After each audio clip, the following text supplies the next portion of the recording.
All right. We are here live to talk about corporate innovation. My name is Michael Nichols. I work at Bosch Management Consulting, focus on business model innovation. And today I have the great pleasure to welcome Ralph Christian Orr, Dr. Ralph Christian Orr. Okay. We've had a long conversation about corporate innovation. It goes back probably years at this point. I think it's something we're both incredibly passionate about.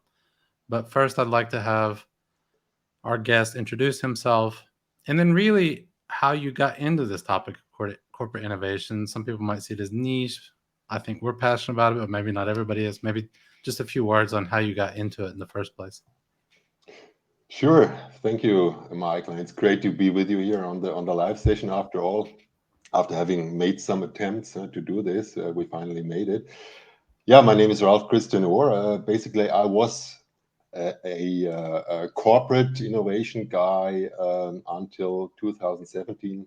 Myself working in different functions across corporate innovation and corporate development across several industries such as energy and mobility, semiconductors, sensors, you name it. So I have a broad experience, and but what I've come to know is that all these companies, be it larger corporates or SMIs, they have all struggled with one and the same thing. And basically, that brought me in my own corporate career in contact with the idea of ambidexterity, which we will be Okay. talking Yeah. about later. And quite early, back in 2009 nine already.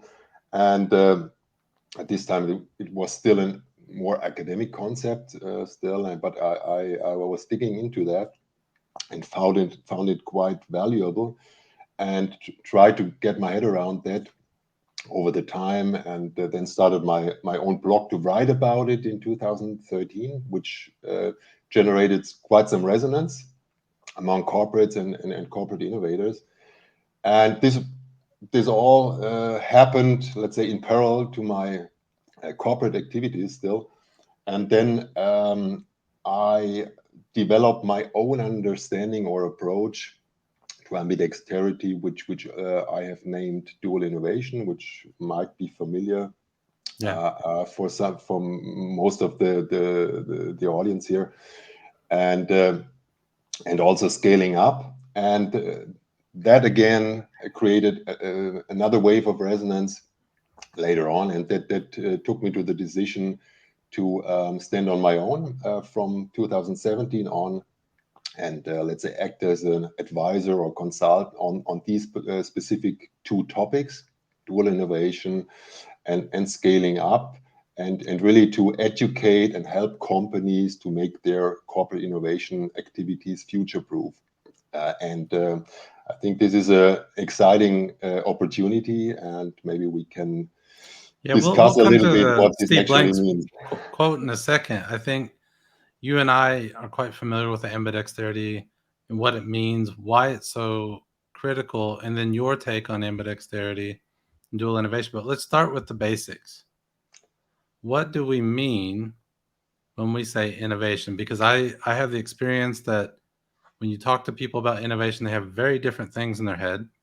So at least on this episode, when we're talking, what do we mean by innovation? How do you understand it? Because I think that's the key to understanding the concepts of, well, what is dual innovation then, and what do I Mm. mean by ambidexterity?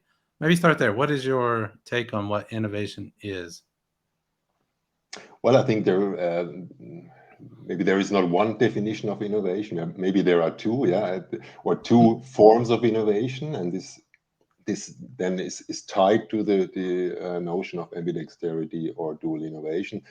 So, for one, innovation is critical to, let's say, develop or adapt your existing core business, yeah, to let's say make it competitive, to let's say um,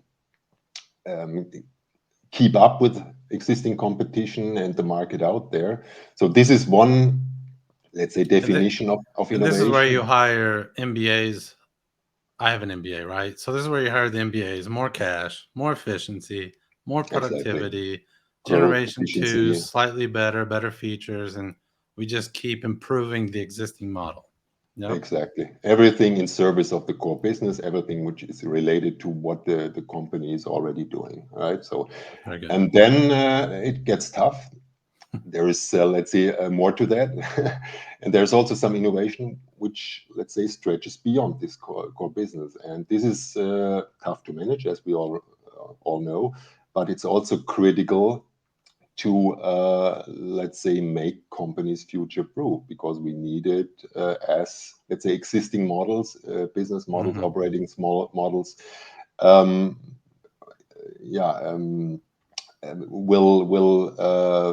will not stay as they are, yeah, over time. So they will change, maybe they will even collapse due to disruptions or whatever.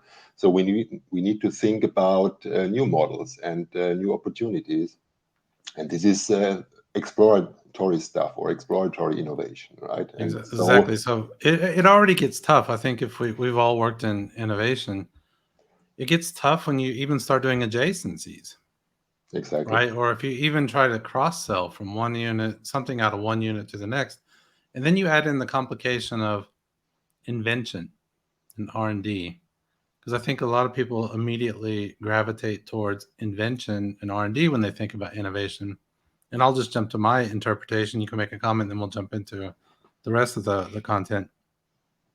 So invention for me, R&D is where we create things, new things to the world, and that's about it, right? They may be ambitious things. It's really cutting edge technology, but technology at the end of the day is only one piece of a business model.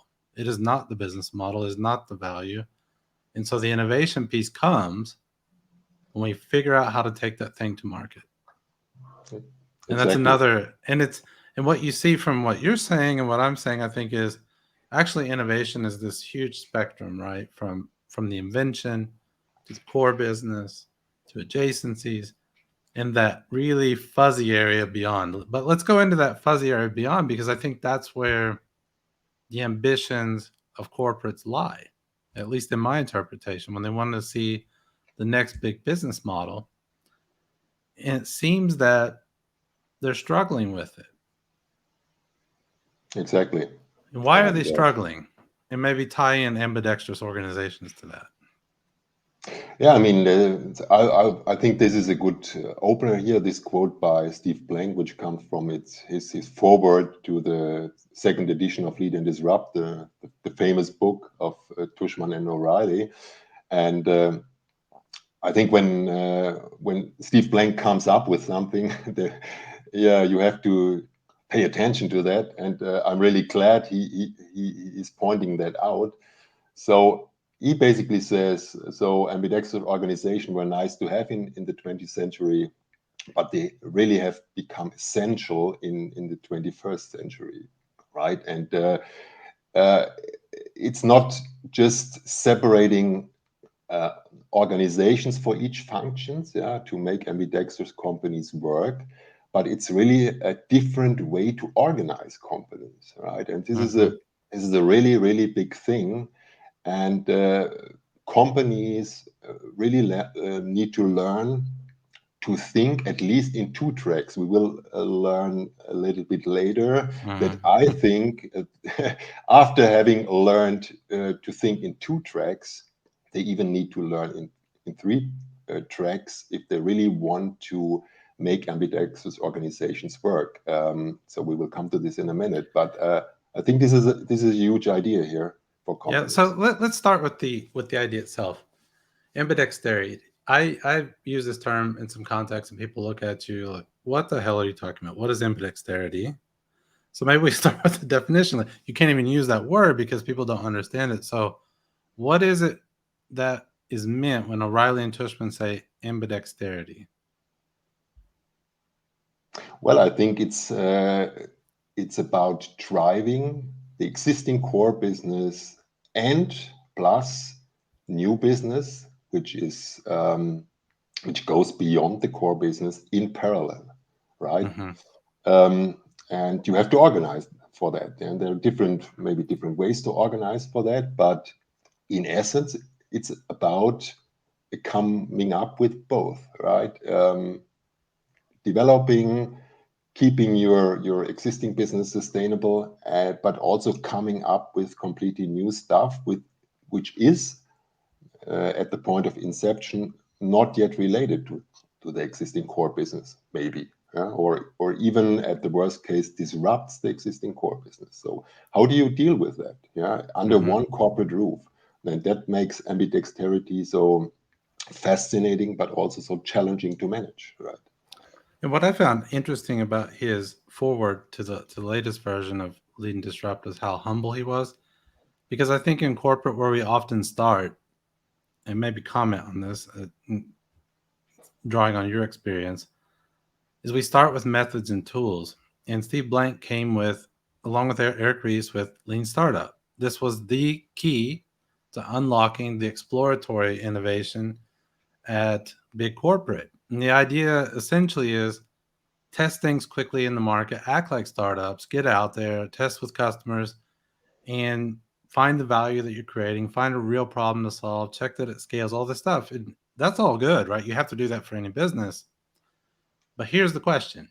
And he admits that Lean Startup essentially failed in innovation theater and the coffee cups of executives, as he puts it.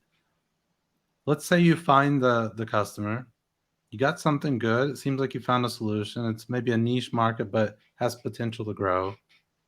Then what? That's where it seems to, well, the Germans say stock. Yeah, that's where it seems to stop. Get stuck in the mud somehow. So Exactly. what is happening there in your mind?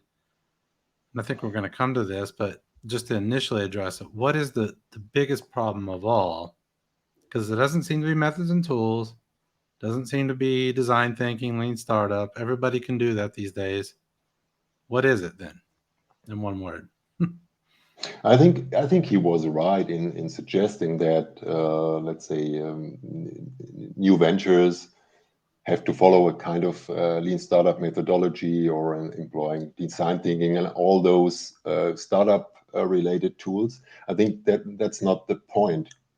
It's basically right, but and it's also right that companies have started to, let's say, create their dedicated spaces inside the corporate to pursue those activities, right? Employing the right tools and methodologies to identify the right opportunities, to validate them. But I think these are still purely exploratory activities. So they can be pursued or be driven in this dedicated environment, which has to be in place. No doubt about that. And that's exactly relating to this new slide here, to the fact that companies, meanwhile, have learned to structurally separate their exploit activities, the core business, from the exploratory activities. So they have been good at separating those activities, which is necessary to some extent. No doubt about that. But I think the critical part comes after a certain point when you have validated your ventures and you have considered them being ready to, let's say, becoming the new core business and lining up side by side with the existing businesses. So you have to, let's say, bring them into the existing core system, right? And that's where it's getting tough, because you have to change the environments or the management systems, how I call them. And this is the tough part, the tough interfacial part. Companies need to bridge or need to manage. And this intersection, and this is what I truly believe, is the root cause of the innovator's dilemma, right? So Right. that's my or our hypothesis, which has been kind of validated by a couple of companies. It's not the exploratory activities itself. I think companies have learned that, have built the capabilities there. They have been improving in all these startup tools and methodologies, and they come to certain maturity levels with their ventures, but just up to a certain point, and then it gets tough because resource demands are increasing when you try to Right. scale up things. The danger of truly disrupting the existing core business increases, and all those things make it so difficult to grow ventures further inside a corporation. And that's where most companies struggle, and that's also the reason why I think they tend to end up in what is widely called innovation theater, right? There's a lot of activities going on, a lot of exploration, a lot of ideation, a lot of validation. But after that point, when you really try to generate fully fledged businesses, they usually fall short. Yeah, at Right. least in a repeatable manner. And if you look at the framework, we knew about this when we were writing the Bosch Innovation Framework. If you look at it, it's that white space called incubation. Now, our terminologies may be different than what you use on the market, but for us, that's the point when we validated a fledgling business, has some characteristics of a business that has potential, but we don't know yet. Well, we still have to scale it. We still need to start, and this was your point, drawing on the resources of the existing company, the existing capabilities of the company, whether that's an existing unit, corporate, or other resources. And what's frustrating about this is corporates have every advantage that any startup would dream to have. They have people, money, resources, technology is already on the shelf. And yet it's very difficult to get access to it when you are a startup, corporate venture in that exploratory space. You have the blessing of exploring, right? You have the blessing to explore freely from the core, but that almost becomes your curse.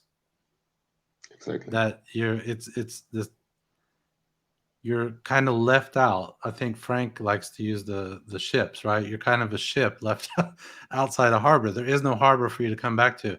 And as John points out in the comment, the core business kills the new business at the point of reintegration. And in a previous comment, it has to do. A lot of people interpret this as values and culture is killing it.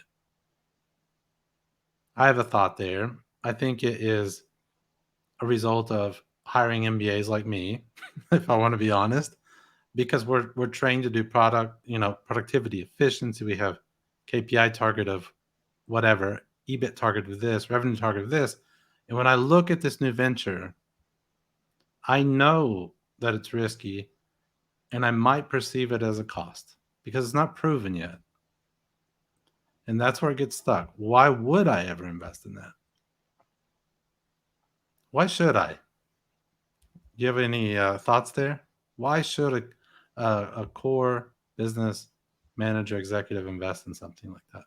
Yeah, in essence, the core business future relies on those ventures at the end, Yeah. at some point. So you may not realize that at this point because the core business is still running well, but it's just a matter of time, right? And Right. once you have realized this, it's often too late to start things, and then companies get into the rush and start to hurry and let's say fall into a panic mode, and so on. So, and this is not good condition to really drive long-term things. Yeah, so better start before the platform is burning, right? Yeah. Yeah. And when we move on, so let's talk about this. What causes this tension? We touched on sort of culture, KPIs. Maybe we can do a little bit deeper dive here. And I think one suggestion we might touch on as we go through is another question. As we're looking at this, we're going to come to the solution, and let's just keep this comment in our brains as we go out there, because I think people have tried that. Let it be its own entity. And that can take many forms. I think we all know. So let's keep Florian's comment in our brains when we're going through this. So explain the different characteristics of these systems and why that creates so much tension. Yeah, I just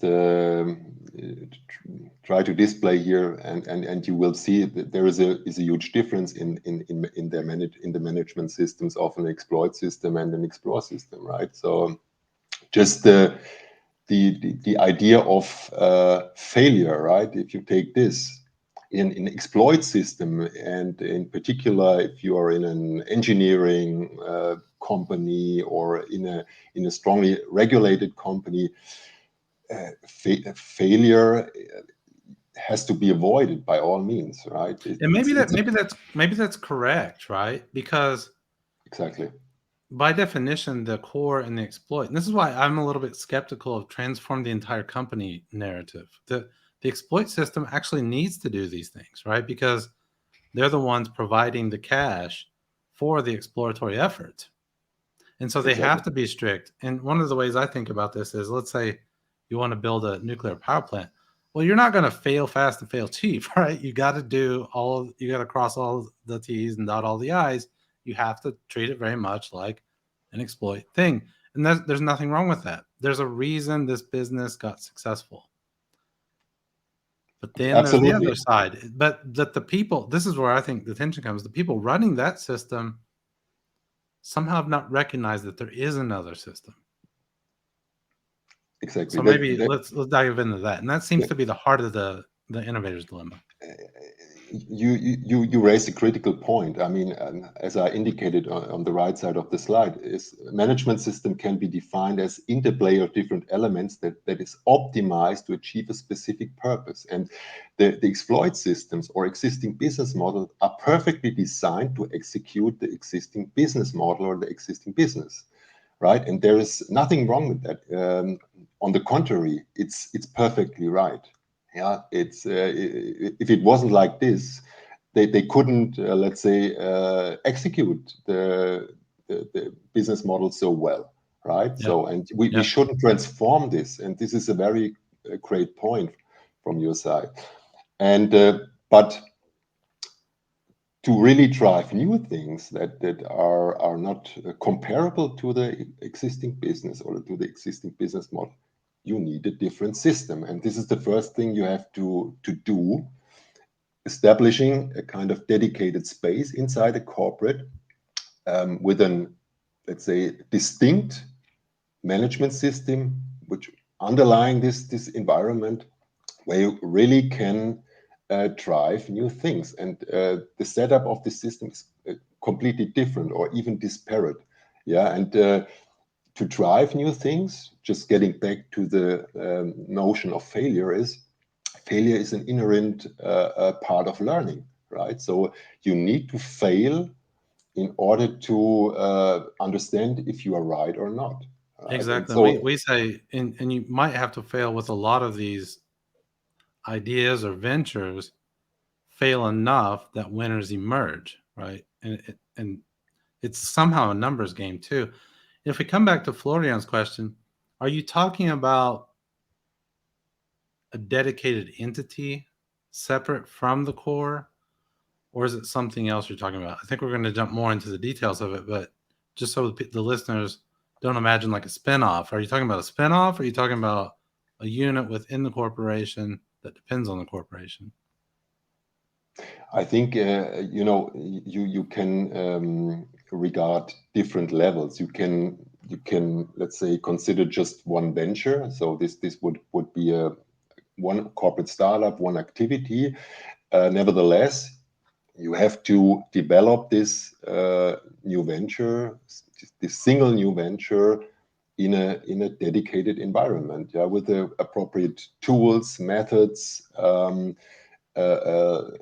the right style of management, metrics, etc., etc. Yeah, it doesn't depend whether it's just one activity or a bunch of activities. And usually, if companies want to bring about new businesses in a repeatable way, they create dedicated units. Yeah, and Yeah. so I have named this unit that is supposed to operate on eye level, but at arm's length to a business unit, an exploration unit. Yeah, the name could be different.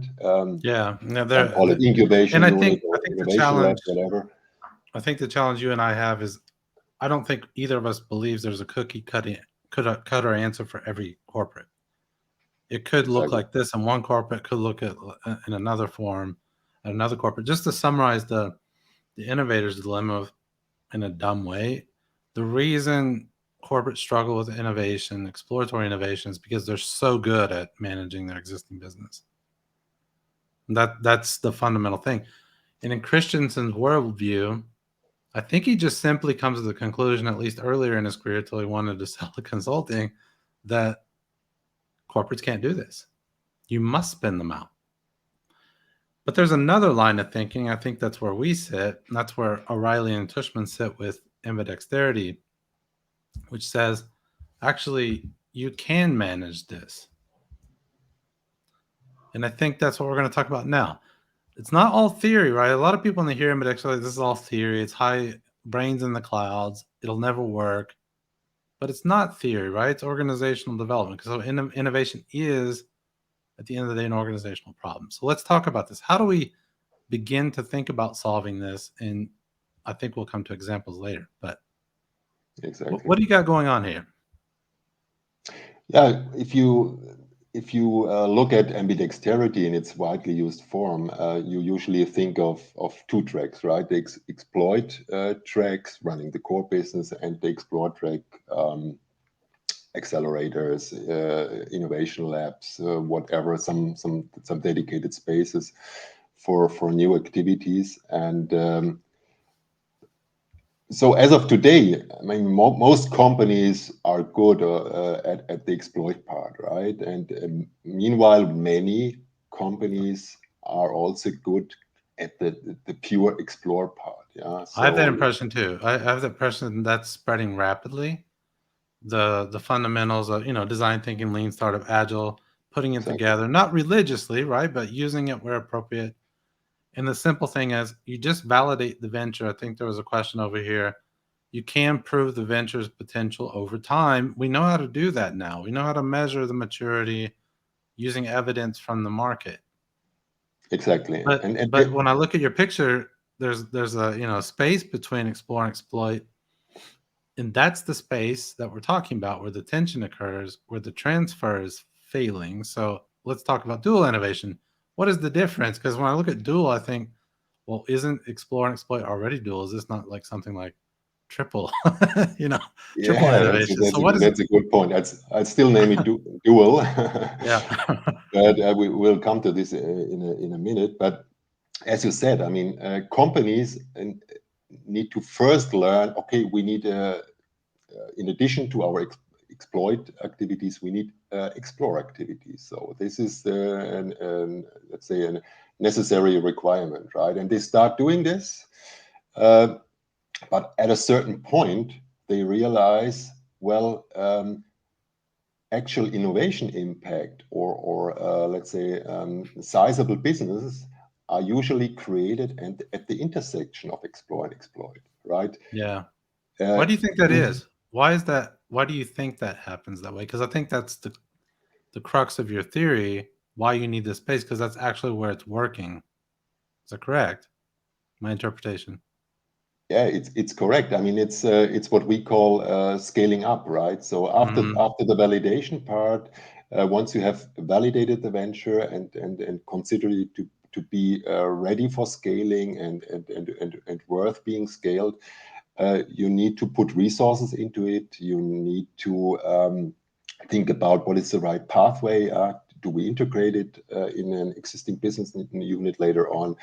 Do we leave it as a individual business unit or entity for the moment? Whatever. There are different difficult decisions to take, and those decisions impact the existing core business to a higher degree. And this is where, let's say, the conflict emerges. And that's why it is so important to really, let's say, build in this and let's say interfacial or intersectional part where explore and exploit connect into the, let's say, corporate innovation framework, right? Mm-hmm. And connecting explore and exploit along this middle part is really at the heart of making ambidextrous companies work, and also at the heart of what I call dual innovation. This is the basic distinction between ambidexterity, how it is widely used today,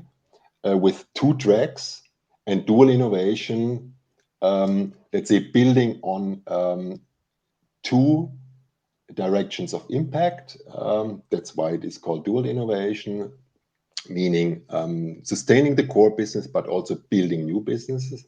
But to implement this, we need three different Pillars. Yeah. playing fields: a pure exploit field, a pure explore field, and a kind of merged field where explore and exploit connect. And this needs to be specifically designed for companies to make this intersection work, right, for their particular context and purpose.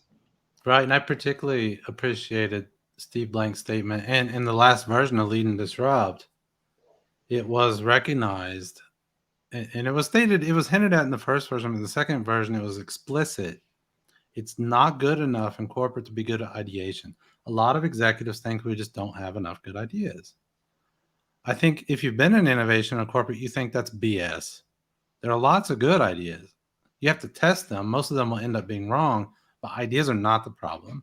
So that's not the problem. Validation, some people might call it incubation. That's where we're going out. We're proving the venture's potential over time. Validating it, we're getting good at that. It's not enough. Scaling is where we're failing. That's this intersection, right? And that was explicitly mentioned. I really appreciate it in the latest version, because that's our experience, is that's where things really get stuck. And then how do you overcome that? That's what this is, right? This is saying it starts with recognizing the two spaces, but then we have to recognize, because they're separate spaces, this ends up with two systems that are different from each other.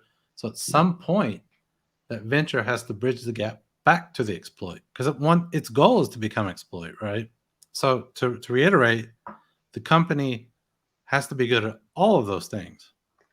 And this is challenging, I think, for corporate executives, because this sounds somehow like reorganization, and they get really allergic to that, because they want to see proof that the innovation works before you set up something like this. But this is one of those rare cases where I think they're wrong. I think usually when you have that objection, it's correct.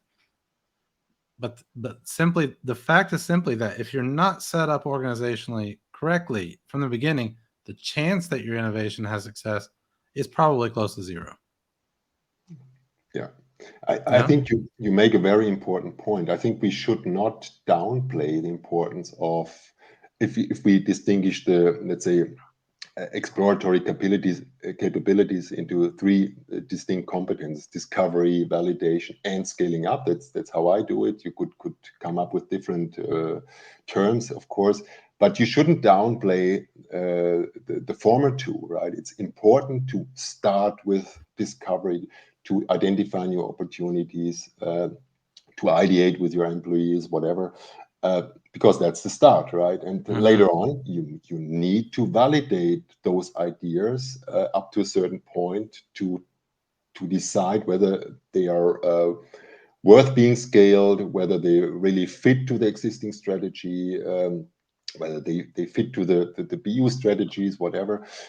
But once you have done this, you realize, oh, well, this is not enough. Yeah, our validated ventures do not fit uh, needlessly into the existing core business. There's still some And gap they there. We need to shouldn't, bridge right? that. Because think about this. This is the whole paradox, that a lot of innovation starts with corporate executives asking the question, like, where does this fit today, before we even know what we're doing? And that's not really innovation, right? That goes against our spirit. I think one of the comments over it, just do it. In the explore space, we just do it, right? But then comes the question. I love this question, by the way. It's one of my favorite ones.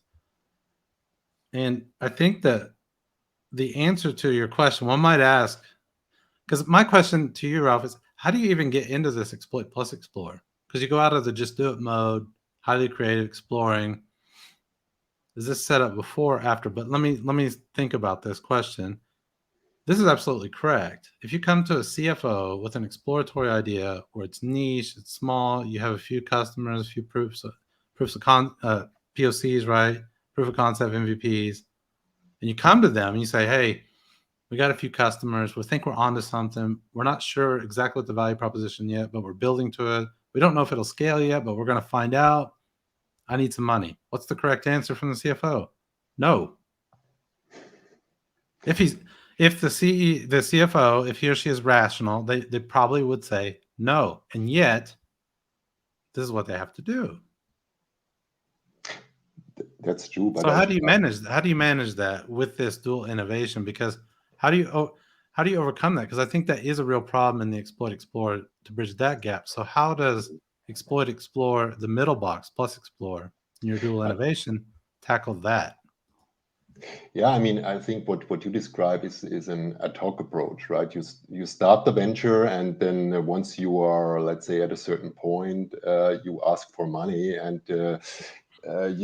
I think this is not the way it works sustainably, to be honest. I mean, I think if you really want to, let's say, come up with truly innovative businesses and offerings on a repeatable way, you need to clarify this upfront. You need to have a Right. mandate. This exploratory activities need to have a legitimacy, right? And this needs to be, let's say, supported from the top down, from the very top down. You need to have the C-suite or even the CEO in the boat for that. Uh, Otherwise, it's getting really, really difficult This is once where you have people would say achieved. this is where all the U-boats come from, right? The submarine Yeah, projects, which end up we only remember the successful ones. There's one every company has where it was successful over time, persisted against all odds, and was successful. But we forget the entire graveyard of submarine projects that never emerged from the water, right? They just were eating up exactly. cash. So the way to overcome that is to commit from the beginning to this, right? To say, we will dedicate resources to the exploration process, and there will be enough in place already when it comes to scaling. Because if you don't have that when you get to scaling, nobody will have the money. They didn't even plan for it. Right. I mean, this skunk works strategy is another strategy, and you may have to go for this if you do not have the legitimacy with your ventures. But then you have to, let's say, remain undercover until you can really, uh, until the venture is really ready to be integrated in the core business system. And this is late. You need a lot of It's late, yeah. money, a lot of money up to that point, a lot of resources. So the question is here: how do you really get those resources? Mhm. Yeah, and undercover, and that's what it makes so difficult. I think it's not impossible, but I would always go, let's say, for a transparent strategy, clarify or try to clarify things up front, because my experience is if you don't do this, most of the ventures get stranded after a point, fizzle out, or even be killed And if you if I you think don't have what? the. I think Yeah, there's a belief there that, if we can keep this thing going long enough and make it attractive enough, there will be resources. We'll increase our probability. I don't think that's true though, because where are those resources? They've already been assigned somewhere else. It's already budgeted away somewhere. So how do you get access to resources that have already been assigned? And I think it's a little bit naive to think that, yeah, we can run this under the water and then bring it up and pitch it to a high level exec and they're just going to go, wow, that's the one. That's not realistic. It's better to have the executives in the game from the very beginning, skin in the game, resources in the game, so you don't even have to get to U-boat stage. absolutely, absolutely, great point. I would fully subscribe to that, but this in turn requires a certain maturity on the part of the senior leaders, right? And that's Yeah. what I've noticed. If you deal with leaders that are not mature enough yet. Let's say they have cognitively understood the concept of ambidexterity because it's reasonable, right? But they haven't grasped all the tough Implications. implications. Yes. Then it's really, really tough to get ambidexterity implemented. And this is a necessary requirement. So if you don't have this, it's really, really tough to get an ambidexterity company work, right, on a repeatable basis. And yeah, that's a necessary while not a sufficient requirement, I would say. But if you don't have the senior leadership in the boat, it's almost impossible to sustainably implement an ambidextrous organization. Good. That's my experience. So we talked about exploit, explore, and now I'm looking at this slide, and now I see there are 3 spaces, and I want you to relate it to something that's super popular out there: Horizon 1, Horizon 2, Horizon 3, and are they related? If not, why? And why do you prefer looking at it this way? Yeah, that's a great question. So, of course, let's say this model, let's say, kind of draws on the Horizon idea, but the horizons are very much time boxed, right? Short, mid, and long term. And I would consider those playing fields named optimize the core, reshape the core, create the new, more as dedicated innovation environments inside a corporate.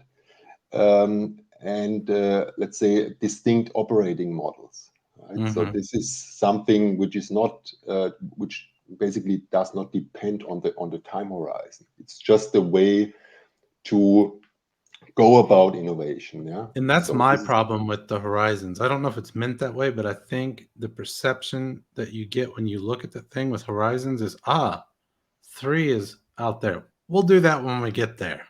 Right? exactly, But it just sort of looks like it comes naturally. But the reality is you should be doing those all 3 at the same time exactly. and dedicating almost, a portfolio approach. So this makes that, I think, clearer that it's not sort of time boxed or time limited in any sense. Yeah, you perfectly nail it, and so that's exactly the point. Why we have abandoned this horizon idea, because it's too limited, right? Mhm. To let's say a time box consideration, but it's really more about how do we need to operate in a corporate environment to Right. come up with innovations. And we still draw on let's say a dual strategy, sustaining core business and building new business, let's say, which are assigned to maybe 2 different parts in the companies. So basically, sustaining the core business usually is pursued by business units or operational units inside the corporate. The counterpart to that we have named exploration unit. Yeah, it's something that takes ownership for building new businesses or exploratory innovations, right? So maybe to clarify that, that's really where the business models, customer segments fundamentally different. The capabilities maybe that you might need might be fundamentally different. So it's really there are significant changes in the model that you might need to compete in this space. And that's what makes that tension so hard to navigate, right? Between the core, because the core, you'll see this, you'll find a great business model. You want to talk to customers, but the channels of the existing business don't want you to talk to them. And that's an example where if you had them on board and in the game from the beginning, maybe that doesn't happen. That's why it's so important to have the strategy aligned up front. Okay, let's go to this next one. I think I touched on this. What is Steve Blank talking about here? I think we touched on the scaling aspect. Yeah, that's another quote from the forward of Lead and Disrupt. And I'm really happy that Steve Blank has pointed out the importance of scaling, because he essentially is saying scaling is the crux of ambidexterity. And you mentioned it before. It's certainly important to ideate, to come up with new opportunities, to validate them, and that's usually what corporates do in a sequence. They start with identifying opportunities. Once they have them, they try to validate them. But after a certain point, they realize, okay, it's not enough. And to really end up with fully fledged businesses, which is, let's say, the desired outcome of corporate innovation for the Right. most And part. this is where I think this word transformation annoys me so much. And I love what one of our partners at UC Berkeley says. Companies don't need transformation. They need new business models. They need new profitable businesses.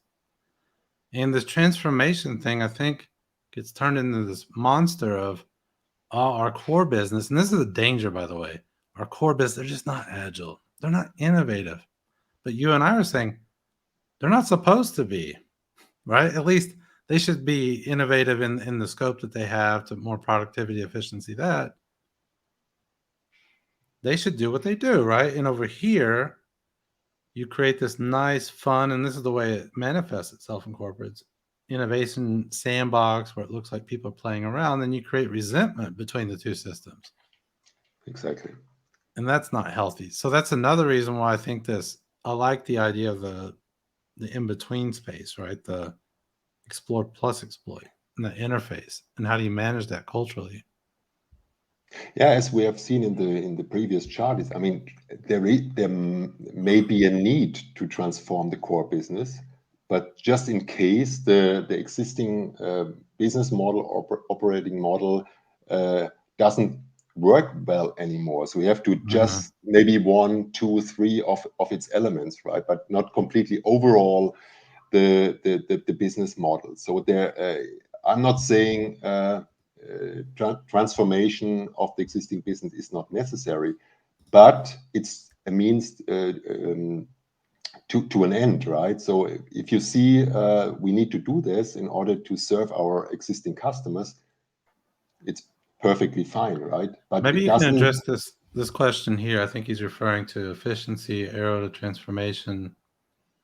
Exactly. If you look at the middle part, I mean, there are two basic activities that play out in this intermediate playing field. One is the transformation, where basically existing businesses are being transformed by drawing on exploratory capabilities, right? So there's a kind of need to collaborate between explore and exploit. Mm-hmm. And the other activity is scaling up new businesses by drawing on the exploit capabilities, right? So in both cases, they one camp draws on the capabilities of the other camp, right? And this is why collaboration along this playing field is so important and critical.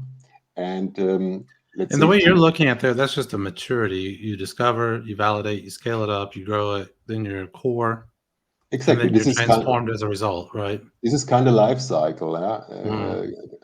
starting from discovery and end up with a transformation of an existing Understood. business, and Yeah. and it those three playing fields basically cut across this end-to-end process, right? Mhm. Good. Maybe we And beat that to death there.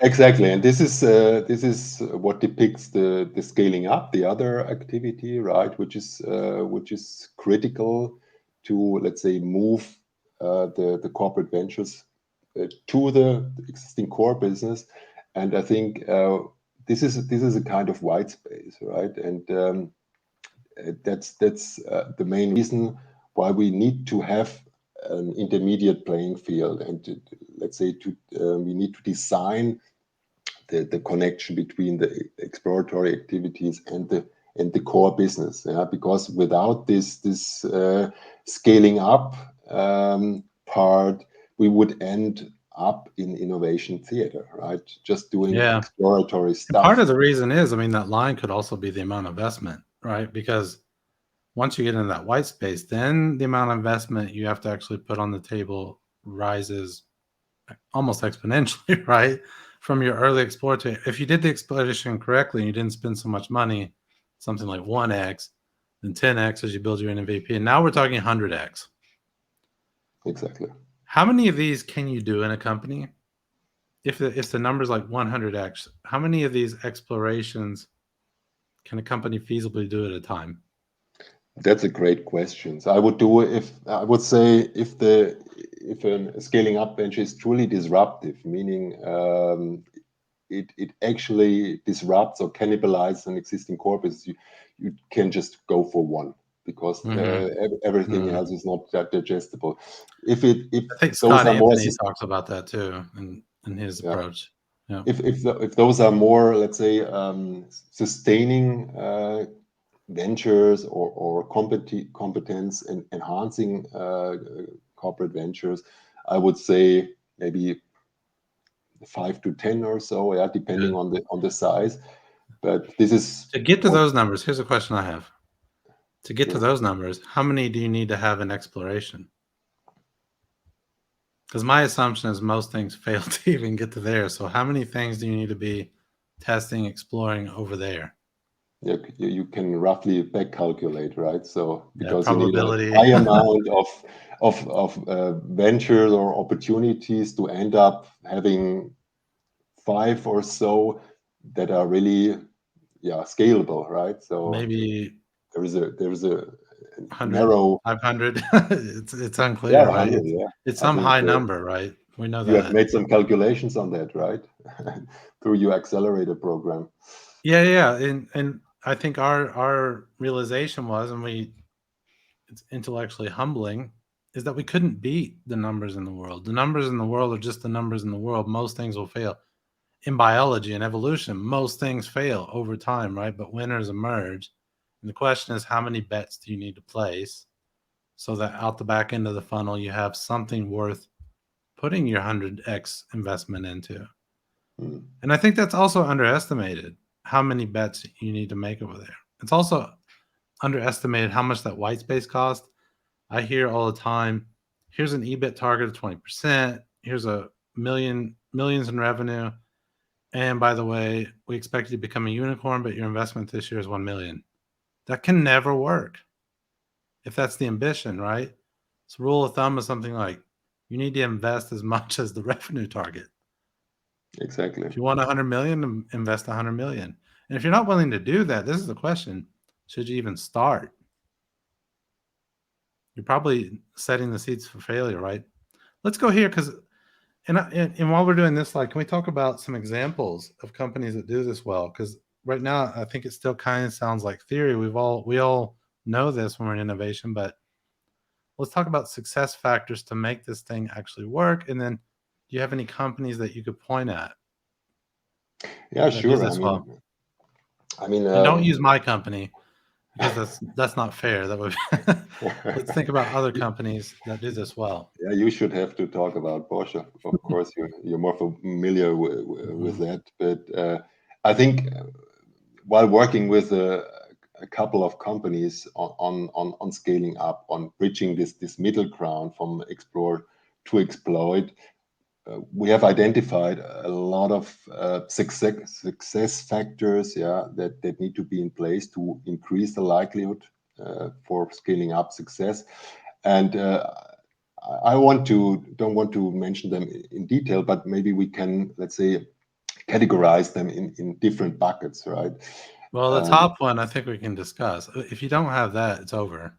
yeah, I think we discussed this before. I mean, Yeah. this is necessary requirement, and you Mhm. really have to have, let's say, kind of mature CEO or senior leaders to support and also protect those ventures which are in a pretty critical phase from, let's say, interferences of the core business. That And it's is hard, absolutely I essential. think it's hard cognitively for CEOs. So if you come up through the core business, you know the system, you know the business, most decisions you make are well informed. They're probably decent decisions. That's why you make it up there. There's luck, of course. And then you ask them to meet those targets, strong targets. And then you go over to explore You need to change mindset and say, what have you learned today about the business model? Are we scaling? Are we sticky? Different metrics, right? And it's a totally different mindset. And you can accept that it might fail, but that's not the experience you've had your entire way up. So it's tricky.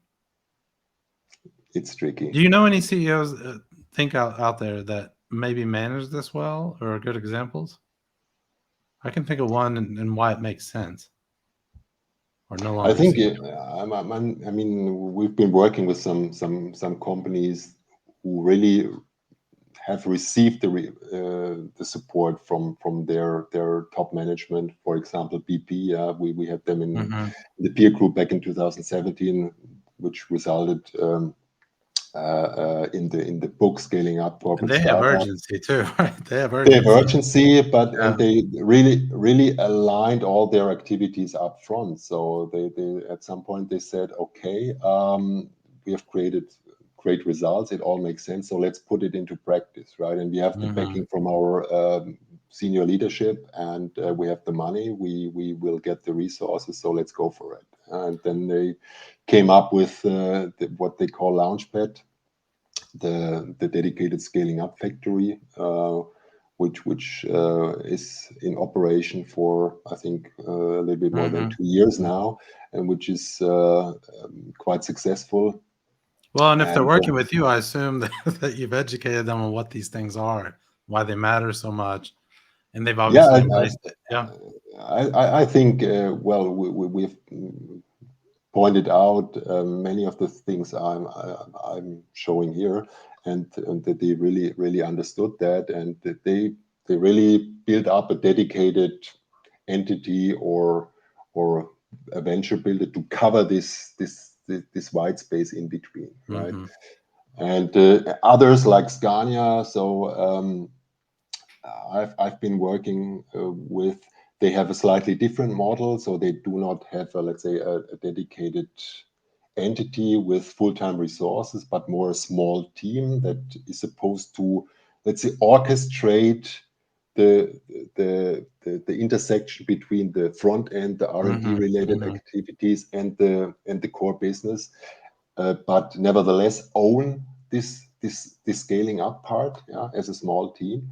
And that's So important. That ownership's so important because I've that's seen models with mentors. That's not. I mean, great, but it's not going to help you when somebody's got to own the KPI. The way I think about it is that who whose butt is in trouble if the KPI is not met? Somebody's got to have that, right?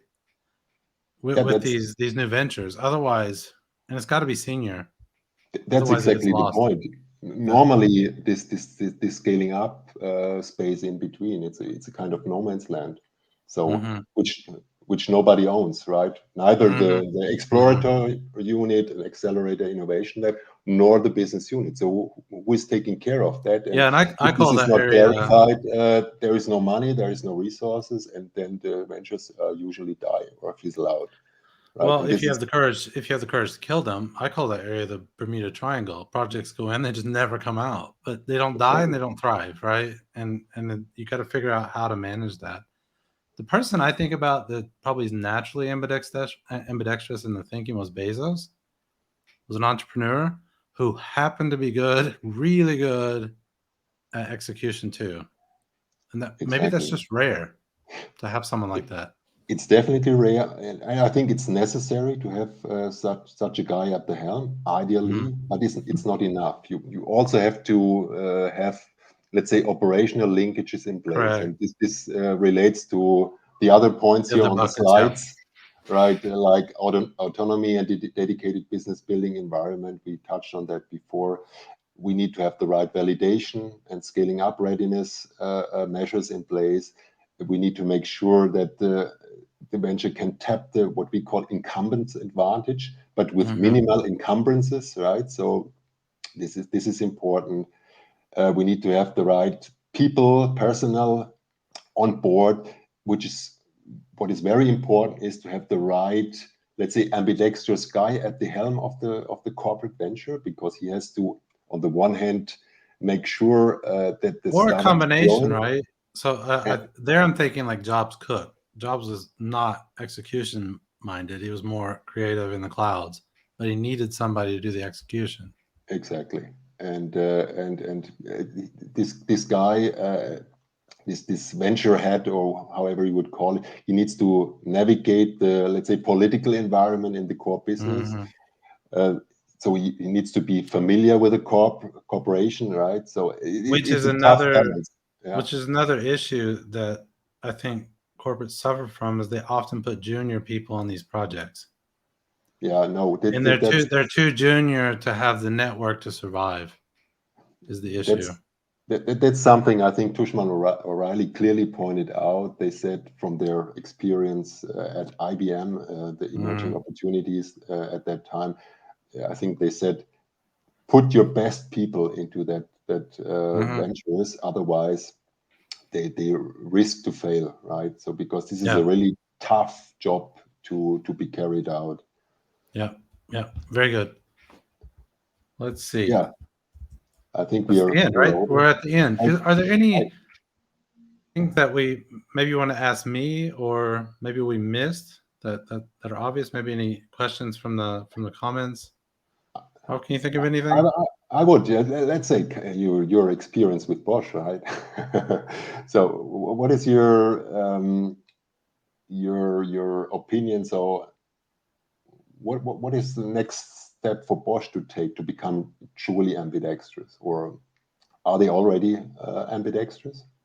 So, I what? think definitely in the recognition of the concept is there, and I think we go through waves of it, right? Where we have ambidextrous approach. I think we have all the pieces for ambidexterity, but it's always a question of navigating the challenges you have in the market right now. In automotive, clearly lots of challenges.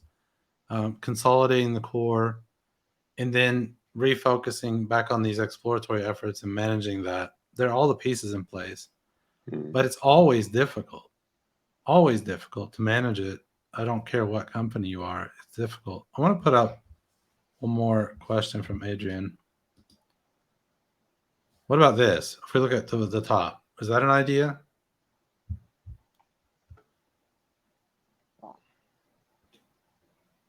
Playing field, yeah, is represented. Yes, I think it can make sense to, let's say, if the CEO gets support from a CEO, it might make sense in some cases and not in others. I'm not sure, let's say, to put a leader at every, let's say, playing field, right? So I'm not sure if three leaders for each playing field, let's say, would be too many, right? So because if you the more let's say leaders you have in the boat, the more difficult it gets Yeah, yeah, exactly. I was thinking to that. align and to come to agreements, etc. So I think just from a corporate perspective, it's enough to have, let's say, some business unit leaders and as a counterpart and let's say exploratory leader, however you call him or her, um, chief innovation officer or I think exploration there's. manager or whatever. But so Mm, both of them need to get aligned, right? So with respect to the overall strategy and how they can, let's say, be complementary to each other and to get aligned in favor of the overall company. I think good. it's a tough job even with two leaders, and I'm not sure you should put Let another me one into let that. me give you a tough question because I see one of our venture capital colleagues in the session. What if Christensen's right? What if we're wrong? What if O'Reilly's wrong? What if corporates cannot do this? Why? What's the role of M&A, investments in startups? What if that approach is better? Because I think a lot of companies come to that conclusion. Like we should put everything into CVC, investments in startups, and then see if that works out. Because our own people, a lot of times, I think this is the conclusion you must draw: cannot do this, or we can't Mm. do this. What do you think about that worldview? I think it really depends on the company. Some companies are still not mature enough to, let's say, become ambidextrous. And for them, it might be a good idea to look externally to, let's say, focus on acquisitions, but Hmm. then you have to integrate them at some point, which is You a run into the hard, same hard problem. part too. You are not essentially running at the same problem. It's just, let's say, deferred, right? It's it's just put Get more off. And expensive. so Yeah. I'm really wary of spinning things out, but it might Mhm. make sense, of course. But it really comes down to the maturity of the company and on their, let's say, also in individual strategy. So it's not either or. I would say both Right. are viable options, and you need to play them out in tandem sometimes. And but what also research shows is that once you have learned to build internal capabilities to pursue internal ventures, they might be more successful and more rewarding than acquisitions. So this Because is they're homegrown, maybe, right? And managing the external is difficult. The cost of cultural integration is exactly. notoriously underestimated.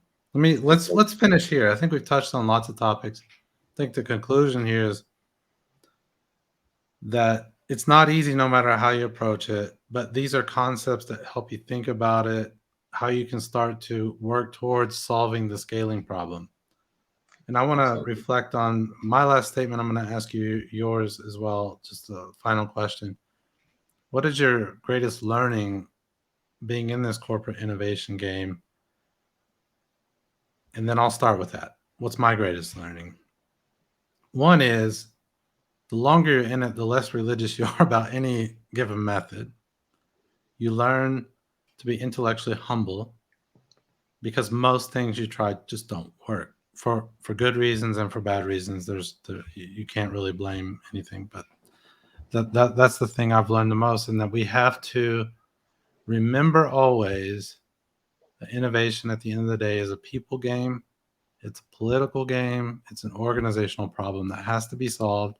And if we don't solve that, best methods and tools in the world won't get you to where you want to go. So to really get to the next level in corporate innovation, we got to figure out the organizational side. I'll hand it over to you. Last word. Yeah, I would add to that. I mean, I think it definitely helps companies to become future proof. So, coming back to the original title of our live session, to become future proof by building an ambidextrous capability or building a dual innovation capability. I think it definitely helps. On the other side, it's not about all the details. I think companies, and that's what I've learned over time. It's more about implementing, let's say, basics, right? And putting basics in place. As we said, we need to have a certain amount of top management support. If this is not there, it's really tough to Mm-hmm. make ambidextrous organizations work after some point. So so let's start with the basic first prior to let's say elaborating on tools and techniques and all the details. Let's find a proper organizational setup. Let's get some leaders that understand the problem and buy into that. um, let's get the right people for each activities on board, and you have gained a lot, right? And you don't need to have everything at once from the beginning. All right. We agree on so many things. I know our conversation will continue. Maybe we'll have you back on. We'll have another conversation. Thanks for coming, sharing your thoughts. Always great to talk to you. Thank you. Thank you, Michael. It was great fun. Thank you. Let's follow up soon.